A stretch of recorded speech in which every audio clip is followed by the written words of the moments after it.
Jetzt gibt es nach der ersten Ja. kursorischen Durchsicht offenbar nicht eine nachrichtendienstliche Quelle, die da auffliegt. Das sind alles öffentliche Äußerungen. Wurden wir da von der Bundesregierung belogen? Wurde das als Grund vorgeschoben? Ja, also wenn ich der Bundesinnenminister wäre, würde ich mich zügig und zeitnah von diesem Machwerk distanzieren und würde beim Bundesamt für Verfassungsschutz ein Blutbad anrichten, denn die arbeiten offenbar nicht so, wie sie sollten. So.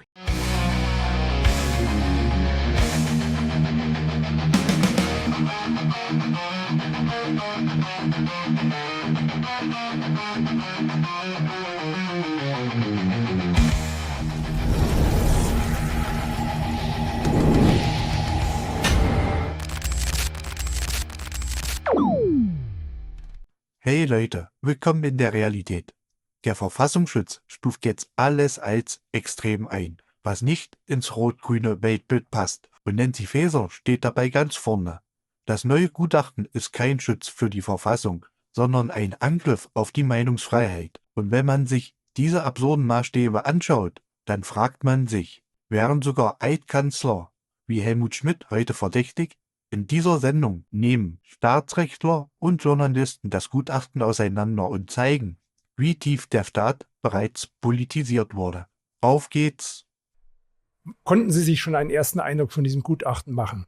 Na, einen allerersten Eindruck hat man ja sogar schon aus den Zitaten gehabt, die bei Welt und Bild schnell veröffentlicht worden sind, denn die haben sich ja natürlich rausgesucht, was sie für interessant und was sie für bezeichnend hielten, und einen ungefähren Eindruck hatte ich sogar vor der Veröffentlichung, weil ich ja so viele andere Verfassungsgutachten kenne, die laufen immer in eine ähnliche Richtung, und es war nun also genauso, wie ich auch erwartet hätte, nur eben noch mehr Seiten, als man sonst gewohnt ist. Es werden diese Gutachten immer, also wenn es die AfD betroffen ist, nach demselben Strickmuster verfertigt, was gewissermaßen vorhersehbar ist und was sich hier wieder deutlich bestätigt hat auf endlos vielen Seiten. Ja, wäre es nach dem Verfassungsschutz gegangen, wäre dieses Gutachten ja nicht öffentlich geworden. Wie sehr beschädigt das jetzt Ihr Vorhaben und das Verfahren?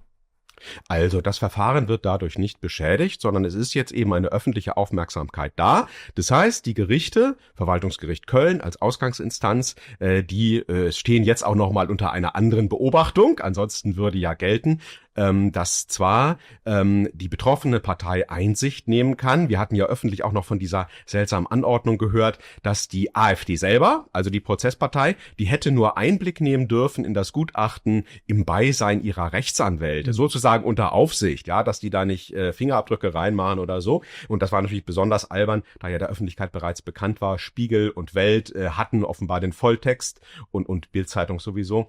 Und das ist jetzt sozusagen aus der Welt geräumt, und jetzt kann die Öffentlichkeit das Verfahren ganz anders verfolgen, und die Öffentlichkeit kann sich selbst einen Eindruck machen, wie plausibel denn hier Vorwürfe der angeblichen Verfassungsfeindlichkeit sind. Zu den Vorwürfen kommen wir gleich nochmal. Gegen die Veröffentlichung des Gutachtens, der neue Innenminister Dobrindt hat ja gesagt, überlegt, ob er Teile davon, aber man müsse ja sicherstellen, dass die nachrichtlichen dienstlichen Mittel, mit der die AfD ja ausgehorcht werden darf bereits, dass man da sozusagen keine geheimen Quellen verrät. Jetzt gibt es nach der ersten kursorischen Durchsicht offenbar nicht eine nachrichtendienstliche Quelle, die da auffliegt. Das sind alles öffentliche Äußerungen. Wurden wir da von der Bundesregierung belogen? Wurde das als Grund vorgeschoben? Ja, das ist das erste wichtige Ergebnis der Veröffentlichung des Gutachtens. Fachleute hätten ehrlich gesagt immer damit gerechnet, eben weil wir ja die ganzen anderen Gutachten kennen und nicht zu erwarten war, dass das neue Gutachten, das jetzt nochmal dicker ist als alle vorher bekannten, methodisch ganz anders aufgehängt sein würde. Genau das hat sich bestätigt. Es war vom ersten Augenblick an die Erwartung da eigentlich bei allen, die sich auskannten, dass das Gutachten genauso aussieht, wie es jetzt tatsächlich aussieht, und dass man es lieber nicht an die Öffentlichkeit haben wollte, dass man da also im Hintergrund raunen kann, was denn für furchtbare Dinge dort drinstehen und für entsetzliche Äußerungen dort dokumentiert werden, ohne dass die Öffentlichkeit das direkt verfolgen kann. Und jetzt kann sie es direkt verfolgen. Das war also von Anfang an ein Vorwand, um nach Möglichkeit zu überdecken, wie dünn die Wassersuppe eigentlich ist, die man gekocht hat. Wie konsistent ist eigentlich das Vorgehen des Verfassungsschutzes und des Innenministeriums? Hat man da den Eindruck, da steckt eine vernünftige Strategie dahinter, oder steckt da ein gewisses Chaos drin? Also es wird ja viel spekuliert, warum wurde es überhaupt noch von der alten Innenministerin veröffentlicht und warum nicht vom neuen? Also läuft da was aus dem Ruder, oder ist das eine ganz durchdachte Strategie? Darüber ist spekuliert worden, ja, ob Frau Faeser ihrem Nachfolger da gewissermaßen ein Ei ins Nest gelegt hat, weil das Gutachten eben in der Tat handwerklich nicht so wahnsinnig toll ist, schon gar keine Verbotsdebatte trägt. Nun, das wissen wir nicht ganz genau. Wenn ich der Bundesinnenminister wäre, dann würde ich mich, glaube ich, ziemlich zügig von diesem Gutachten distanzieren. Er hat ja noch Zeit und Gelegenheit. Er kann immer sagen, unter meiner Verantwortung ist das jedenfalls nicht passiert. Das war die Vorgängerin. Also wenn ich der Bundesinnenminister wäre, würde ich mich zügig und zeitnah von diesem Machwerk distanzieren und würde beim Bundesamt für Verfassungsschutz ein Blutbad anrichten, denn die arbeiten offenbar nicht so, wie sie sollten. So, jetzt die Frage nach der Strategie. Also, einerseits ist es völlig klar, ja, im Gutachten wird eine ganz klare Strategie verfolgt.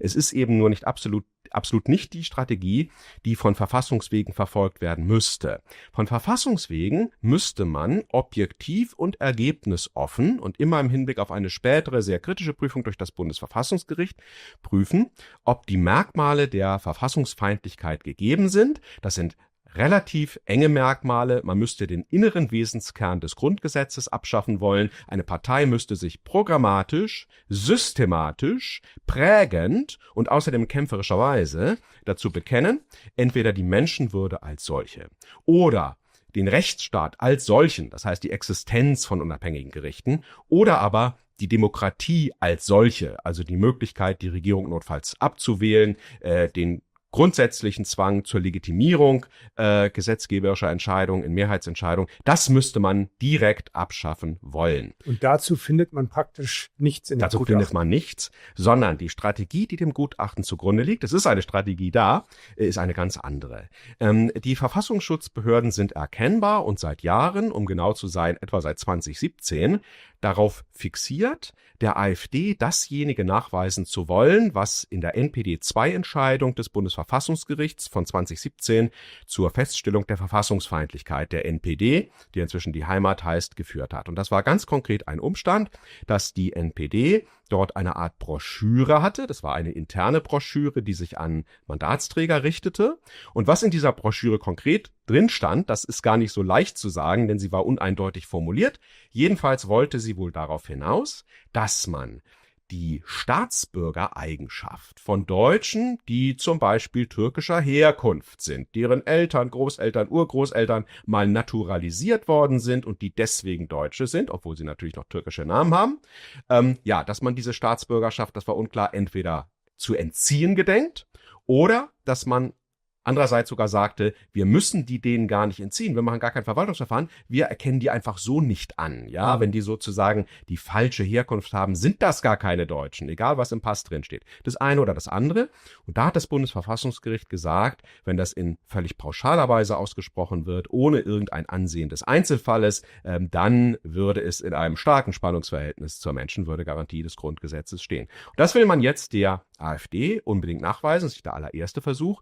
Und hier ist natürlich gleich das methodische Problem. Man ist also nicht offen für den Textbefund und versucht zu deuten, was wollen Funktionsträger oder auch sonstige einfache Mitglieder der AfD eigentlich sagen, wenn sie sich so und so äußern, was man auch immer in Gemäßheit der Rechtsprechung des Bundesverfassungsgerichts natürlich zur Meinungsfreiheit auslegen müsste. Das heißt, jede Äußerung, fast jede Äußerung ist auf mehrere Arten auslegbar und verstehbar. Und hier hat das Bundesverfassungsgericht in Fällen, wo es um Meinungsfreiheit ging, immer Wert darauf gelegt, dass man alle Auslegungsvarianten ausprobieren muss und dass man sich im Zweifel für die harmlose, für die verfassungstreue, für die nicht strafbare Variante entscheiden muss. Die Verfassungsschutzbehörden, die also jetzt unbedingt nachweisen wollen, dass eine Parallele da sei zur seinerzeitigen Äußerung der NPD, gehen ganz anders vor. Sie legen sozusagen eine Folie drunter, die lautet, ja, eigentlich wissen wir ja schon, dass die AfD ausländischstämmige Deutsche und ethnisch deutsche Deutsche ungleich rechtlich behandeln will. Es geht ja gar nicht darum, dass man den Unterschied feststellt und dass man sagt, es gibt so eine und solche.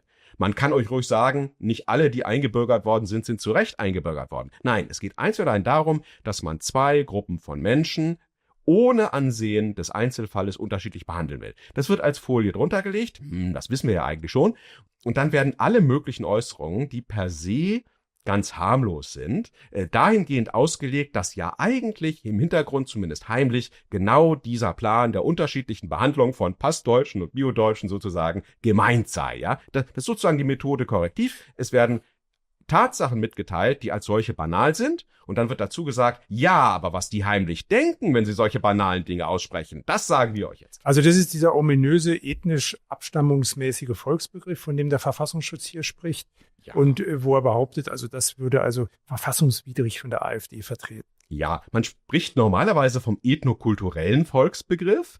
Ethno-abstammungsmäßiger Volksbegriff, das ist ja doppelt gemoppelt, das ist ja ein und dasselbe. Der ethnokulturelle oder von mir aus auch rein abstammungsbezogene Volkstumsbegriff ist als solcher völlig harmlos. Das hat auch das OVG Münster in seiner letzten Entscheidung zur AfD, wo es noch um die Einstufung als Verdachtsfall ging, auch ausdrücklich bestätigt. Man muss betonen, der ethnokulturelle Volksbegriff war ohne jeden Zweifel der Volksbegriff der Väter und Mütter des Grundgesetzes. Das wäre jetzt gut, wenn Sie das nochmal den Zuhörern auch ausdrücklich erklären, weil wird so wie so ein Fremdkörper behandelt vom Das ist Verfassungsschutz, Unsinn, als ob das so eine Art Begriff ist, der hier unter anderem von der AfD eingeführt wäre. Sie sagen, es ist ein Kernbestandteil der Verfassung. Ich kann ganz kurz tatsächlich mal ein Beispiel bringen aus einem bis heute geltenden Gesetz, denn im Gesetz über die Angelegenheiten der Vertriebenen und Flüchtlinge, das ist 1953, es ist bis heute gültig, heißt es, Vertriebener ist, wer als deutscher Staatsangehöriger oder deutscher Volkszugehöriger seinen Wohnsitz in den ehemals unter Fremdverwaltung und so weiter. Hier wird doch eindeutig zwischen Staatsangehörigkeit und Volksangehörigkeit unterschieden. Wie kann es sein, dass etwas, was Rechtskraft in Deutschland entwickelt, einer Opposition oder überhaupt einer Partei vorgeworfen wird? Ja, selbstverständlich wird das in den Gesetzen vorausgesetzt. Es gibt auch den berühmten Artikel 116 des Grundgesetzes über die Auslandsdeutschen, die Russlandsdeutschen, die also eingebürgert werden sollen, wenn sie das wollen. Da wird eindeutig auch im Grundgesetz klargestellt, dass Staatsangehörigkeit und Volkszugehörigkeit nicht dasselbe ist. Und es finden sich Regelungen, da gibt es zum Beispiel die Sächsische Verfassung, wo drin steht, dass das sächsische Volk sich nicht nur aus Deutschen, sondern auch zum Beispiel aus Sorben zusammensetzt. In Schleswig-Holstein gibt es die Regelung, dass dänische Leute, also die dem dänischen Volk angehören, dass deren Parteien, die sie spezifisch vertreten, von der 5%-Klausel ausgenommen sind. Selbstverständlich sind die bezeichneten Dänen alles deutsche Staatsbürger, sonst könnten sie ja gar nicht wählen in Schleswig-Holstein. Man muss übrigens sagen, ein abstammungsbezogener Volksbegriff ist das Selbstverständlichste von der Welt und den gibt es auf der ganzen Welt gleichermaßen. Er wird überall zugrunde gelegt und der weitere Volksbegriff, dass man zum Beispiel in den USA auch dann Staatsbürger wird, wenn man in den USA geboren ist, ganz einfach, was die Herkunft auch sein mag, das tritt in manchen Ländern, speziell in Einwanderungsländern, dazu. Aber ich mache mal ein einfaches Beispiel. Wenn zwei Amerikaner, ein amerikanisches Ehepaar, ein Jahr auf die Philippinen gehen als Entwicklungshelfer und nach einem Jahr kommen sie zurück und sind jetzt zu dritt, dann sagt der amerikanische Grenzschutz auch nicht, also das Kind ist für uns ein Filipino, das ist ja ganz woanders geboren. Selbstverständlich erkennen da die Amerikaner ein, dass es per Abstammung ein Amerikaner ist. Also auf der ganzen Welt gilt das Abstammungsprinzip. In manchen Ländern kommt außerdem etwa das Geburtsortprinzip ergänzend hinzu. Also, genau, aber was verfassungswidrig ist, wenn man deutsche Staatsbürger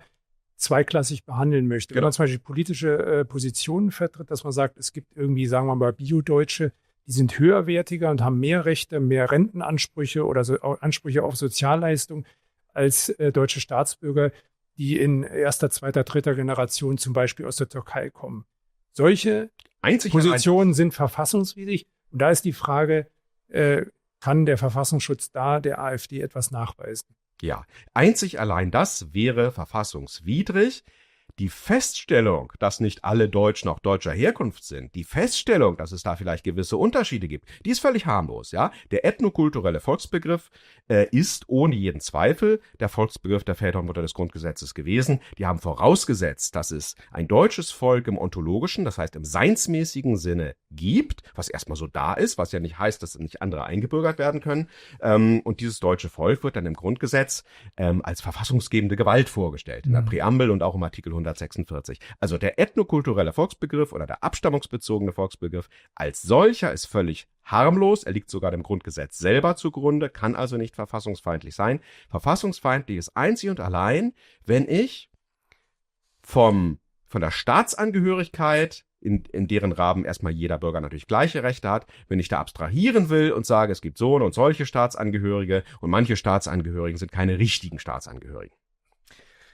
Wichtig ist ja für den Verfassungsschutz auch, das behauptet er selbst, dass diese ganzen Äußerungen ja prägend sein müssen. Also auch was den ethnokulturellen Volksbegriffen geht. Ich habe mir das Gutachten jetzt durchgeschaut. Es wird bis zum letzten Ortsvorsitzenden der AfD herunter Zitate genommen, was mir aufgefallen ist, was überhaupt nicht vorkommt in diesem Verfassungsschutzgutachten. Und das ist ja auch eigentlich, ist das nicht prägend? Das Wahlprogramm, das Parteiprogramm, das taucht nicht auf im Verfassungsschutzbericht. Das ist ja auch sauber, ja. Ist das nicht so prägend, weil es ja auch die Grundlage ist für die parlamentarische Arbeit der Landtagsfraktionen oder auch der Bundestagsfraktionen, die ja in der Regel ihr Wahlprogramm als Anträge einbringen. Das heißt, in der konkreten politischen Arbeit greift er auf dieses Wahlprogramm zurück, das ja offenbar ganz sauber ist aus Sicht des Verfassungsschutzes. Hätte man das nicht viel höher bewerten müssen, dass das Wahlprogramm ja offenbar überhaupt auch nicht aus Sicht des jetzigen Verfassungsschutzes oder der jetzigen Grundlagen in irgendeiner Weise angreifbar ist? Ja, selbstverständlich. Also, gemeinhin würde man erwarten, dass für die Beantwortung der Frage, ob eine politische Partei irgendwie verfassungsfeindlich ist, das Wahlprogramm eine ganz, ganz prominente Rolle spielt und dann vielleicht noch ergänzt durch sonstige programmatische Äußerungen wirklich führender Amtsträger. Da findet sich halt ganz einfach nichts und deswegen sucht man sich Äußerungen ja aus einer viel niedrigeren Ebene aus, vielleicht auch von Funktionären, die sich nicht immer ganz geschickt äußern. Natürlich enthält das Gutachten ziemlich viele ungeschickte und doofe und auch geschmacklose Äußerungen, das ist ja keine Frage, aber davon werden die noch nicht verfassungsfeindlich. Es ist schon auffällig, dass man natürlich sucht, um etwas zu finden. Es war schon bei den allerersten AfD-Parteitagen so, dass sich dort dann eben die Medien, vor allem das öffentlich-rechtliche Fernsehen, haben sich in der Halle immer diejenigen ausgesucht, die schon auf den ersten Blick als Idioten erkennbar waren und haben mit denen dann große Interviews geführt. Wir sehen hier ein bisschen ein ähnliches Vorgehen. Ich habe übrigens demnächst eine Anhörung im Niedersächsischen Landtag über eine mögliche Änderung des dortigen Verfassungsschutzgesetzes. Im niedersächsischen Verfassungsschutzgesetz steht bisher drin, was ich sehr gut finde, dass der Verfassungsschutz ausdrücklich verpflichtet wird, wenn er eben gefragt wird, ob es irgendwo verfassungsfeindliche Bestrebungen gibt, dass er also immer auch nach entlastenden Momenten zu suchen hat, die eventuell vorhandenen Belastenden-Momente dann auszugleichen pflegen. Hat er das ausreichend gemacht, also auch die entlastenden Sachen gewährt? Nein, entlastende Sachen, das ist hier eben auffällig. Es gibt dann eine Initiative in Niedersachsen, da will also ausgerechnet die CDU diese Passage abschaffen und sagt, das zeuge von einem Misstrauen gegen den Verfassungsschutz. Das halte ich natürlich für ganz schlecht. Es ist sehr zu begrüßen, wenn in einem Landesverfassungsschutzgesetz, auf Bundesebene gibt es das nicht, dass mal ausdrücklich drinsteht, dass der Verfassungsschutz sich um Objektivität bemühen muss zumindest und dass er natürlich belastende wie entlastende Momente suchen muss und hätte er es hier getan, dann hätte in der Tat schon auf den ersten Seiten des Gutachtens erstmal stehen müssen, also die ganze Programmatik und auch sonstige programmatische Äußerungen des Führungspersonals, die sind schon mal harmlos, aber es gibt eben immer wieder irgendwelche Ortsvorsitzenden, die auf Twitter geschmacklose Dinge schreiben. Ja, das müsste drinstehen. Das ist aber nicht der Fall. Nein, die suchen das Belastende raus und das ist an sich auch schon nicht in Ordnung. Völlig klar. Das muss ja spätestens im Rahmen des Verwaltungsstreitverfahrens dann zwischen der AfD und dem Bundesinnenministerium oder Verfassungsschutz stattfinden, dass also die AfD dann Argumente aufführen müssen, die entlastend sind. Ist es nicht auch so, dass im Rahmen dieser Verfahren eben eine regelrechte Materialschlacht stattfindet? Ja. Das heißt, das Bundesamt für Verfassungsschutz versucht, Masse zu machen. Das heißt, sie kann eigentlich weder programmatisch oder auf höherer Ebene substanziell etwas aufbieten. Stattdessen wird also praktisch massenhaft Plankton, wenn man so will, gesammelt und die Gegenseite dazu gezwungen, jedes einzelne dieser Mini-Versatzstücke zu widerlegen. Und ist das nicht auch die Strategie, dass man sagt, erstens, es wird auf Zeit gespielt, das heißt, diese Verwaltungsstreitverfahren ziehen sich jahrelang hin und zweitens durch dieses regelrechte Masse die andere Seite praktisch zu lähmen. Ist das nicht bereits Teil der Strategie, gar nicht am Ende zu gewinnen, sondern praktisch durch diese Materialschlacht, in dem Fall die AfD, auszubremsen? Die wollen sogar am Ende auch gewinnen. Ich glaube aber, sie werden in diesem Fall nicht gewinnen. Also, es ist eindeutig eine Strategie. Das ist zu beobachten. Hier hat die Behörde auch sehr viel gelernt aus den bisherigen Prozessen, etwa aus dem Prozess um die Einstufung als Verdachtsfall, die für die beteiligten Anwälte doch ein ziemlich zähes Geschäft und im Ergebnis einigermaßen frustrierend waren. Es geht nämlich so, also jetzt auf der ersten Ebene, wir kommen gleich auf die nächste Ebene. Als wir noch bei der Einstufung als Verdachtsfall waren, bundesweit, Da ist auch schon der Verfassungsschutz einfach so vorgegangen, dass der 10.000 von Zitaten zitiert aus irgendwelchen sozialen Netzwerken. Da hat mal vor 5 Jahren einer Folgendes getwittert, das ist doch ein Ding der Unmöglichkeit. So, und die Anwälte sind dann damit beschäftigt, Tausende, Zehntausende von Minimaläußerungen von an sich völlig unbedeutenden Leuten und wo man sich auch manchmal fragt, ist das vielleicht ein Agent des Verfassungsschutzes, ist das vielleicht ein V-Mann, der dafür bezahlt wird, hier möglichst knackig sich mal zu äußern, also zu widerlegen, indem sie dann eben sagen vor Gericht, na ja, das ist geschmacklos und das ist auch hässlich und das mag auch durchaus ausländerfeindlich übrigens sein, aber es ist dort noch nicht verfassungswidrig, denn er hat nicht gesagt, ich will systematisch das Recht umstellen dahingehend, dass Staatsbürger und Staatsbürger mit fremdländischer Herkunft unterschiedlich behandelt werden. So, und dann werden also auf diese Weise mit einer riesigen Geduldsarbeit und endloser Argumentiererei, was natürlich eine Frage der Arbeitskraft ist, auf Seiten des Bundesamtes für Verfassungsschutz sitzen da also wahrscheinlich mehrere hundert Leute und dem steht dann eine Rechtsanwaltskanzlei gegenüber mit einer letztlich überschaubaren Zahl von Mitarbeitern, die dann Tag und Nacht eine ziemlich langweilige Fleißarbeit machen, indem sie lange Schriftsätze produzieren, wo eine nach der anderen Sache abgehandelt wird. Nein, das nicht und das auch nicht und das auch nicht. So. Und Also eine Ermattungsschlacht. Es ist eine Ermattungsschlacht. So. Und am Ende sagt dann das Verwaltungsgericht Köln, und das war auch schon falsch, ich erkläre gleich warum, am Ende sagt dann das Verwaltungsgericht Köln, ja, nun, die haben zwar 90% schon widerlegt, also bei 90% der Äußerungen kann man von Verfassungsfeindlichkeit ehrlich gesagt nicht reden, aber 10% sind ja übrig und bei 10% kann man durchaus Zweifel haben und das reicht uns. So, das halte ich auch schon für eine falsche Rechtsprechung. Man muss sehen, dass, solange es noch um die Einstufung als bloßer Verdachtsfall ging, das ist ja auch ein erheblicher Grundrechtseingriff. Wenn in ganz Deutschland mit dieser Amtsautorität, die natürlich auch immer das Bundesamt für Verfassungsschutz für sich in Anspruch nimmt, herausgeblasen wird, die AfD ist jetzt immerhin bundesweit ein Verdachtsfall, das ist jetzt amtlich festgestellt, ist ein gewaltiger Grundrechtseingriff. Und dem wird die bisherige Rechtsprechung der Verwaltungsgerichte nicht gerecht. Die Verwaltungsgerichte machen nämlich so eine Art Meinungsfreiheit für Behörden auf, die es selbstverständlich nicht gibt und nicht geben kann. Es ist unter dem Grundgesetz immer nur der Privatmann, privat autonom und hat auch Meinungsfreiheit. Behörden haben niemals Meinungsfreiheit.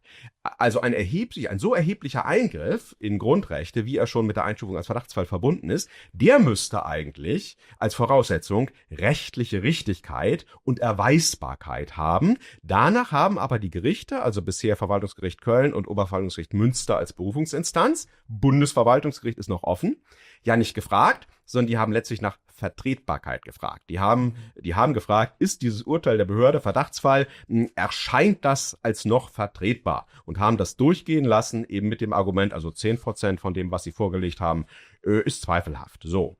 Ich meine jetzt, dass jetzt in einem neuen Rechtsstreit, wo es um die Formulierung erwiesen rechtsextremistisch geht, was ja auch übrigens im Bundesgesetz über den Bundesverfassungsschutzgesetz überhaupt nicht vorkommt. Das ist ja ein frei erfundener Begriff, der gar keine gesetzliche Grundlage hat. Nur da hat jetzt gerade aktuell dieser Augsburger Verfassungsrechtler Josef Franz Lindner auch darauf hingewiesen, dass es im Bundesverfassungsschutzgesetz gar nicht vorkommt. Da hat er recht, ja. Und deswegen also die Grundlage für. Ein frei erfundener Begriff, den sich übrigens Politologen ausgedacht haben und nicht Juristen. Und wenn man aber jetzt so einen Begriff wählt wie erwiesen oder gesichert rechtsextremistisch, dann meine ich schon, dass auch Verwaltungsgerichte hier den Maßstab der rechtlichen Erweisbarkeit anlegen müssen und nicht irgendeiner vagen Vertretbarkeit. Und deswegen glaube ich, wird das jetzt anlaufende Verfahren anders ausgehen als das erste Verfahren. Was hier mit dem Verfassungsschutzgutachten passiert, ist ein politischer Skandal ersten Ranges. Und eine Frage drängt sich auf. Müsste Nancy Faeser dafür nicht zur Rechenschaft gezogen werden? Diese Frau ist nicht einfach nur überfordert, sie missbraucht ein Verfassungsorgan für ihre politische Agenda. Der Verfassungsschutz wird unter ihr zur Gesinnungspolizei, die alles, was nicht linksgrün ist, als rechtsextrem abstempeln will. Und wenn man sich diese Maßstäbe mal nüchtern anschaut, dann stellt man sich ernsthaft die Frage, wären Aussagen früherer Kanzler wie Helmut Schmidt nach heutigen Kriterien ebenfalls verdächtig?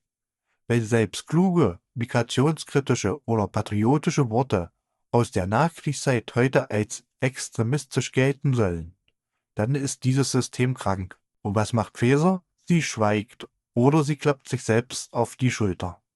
Diese Ex-Ministerin gefährdet nicht nur die Meinungsfreiheit, sie tritt auf dem Grundgesetz herum. mit Anlauf. Und kein öffentlich-rechtliches Medium konfrontiert sie ernsthaft damit. Wann ist eigentlich der Punkt erreicht, an dem Verantwortung zählt? Oder ist es politisch erwünscht, dass Opposition in Deutschland systematisch mit Schlapphüten diskreditiert wird? Das hier ist kein Versehen, das ist politisches Kalkül. Und es wird noch schlimmer, wenn wir es weiter zulassen. Wenn du auch findest, dass Nancy Faeser für diese Verfassungsschutzgutachten zur Rechenschaft gezogen werden muss, dann lass ein Like da, abonnier den Kanal und schreib deine Meinung in die Kommentare. Wir brauchen keine Gesinnungskontrolle, wir brauchen echte Opposition. Teile dieses Video, damit es nicht wieder untergeht, wie so viele andere kritische Stimmen. Denn das hier geht jeden etwas an, der noch selbst denkt. Und wer meine Arbeit unterstützen möchte, kann das ganz einfach über Superthanks oder PayPal tun. Den Link findest du unten in der Beschreibung. Denn eins ist klar, solange diese Regierung jeden zum Verdächtigen macht, der widerspricht, brauchen wir mehr denn je Leute, die den Mund aufmachen. Bis zum nächsten Mal. Bleibt kritisch, bleibt laut.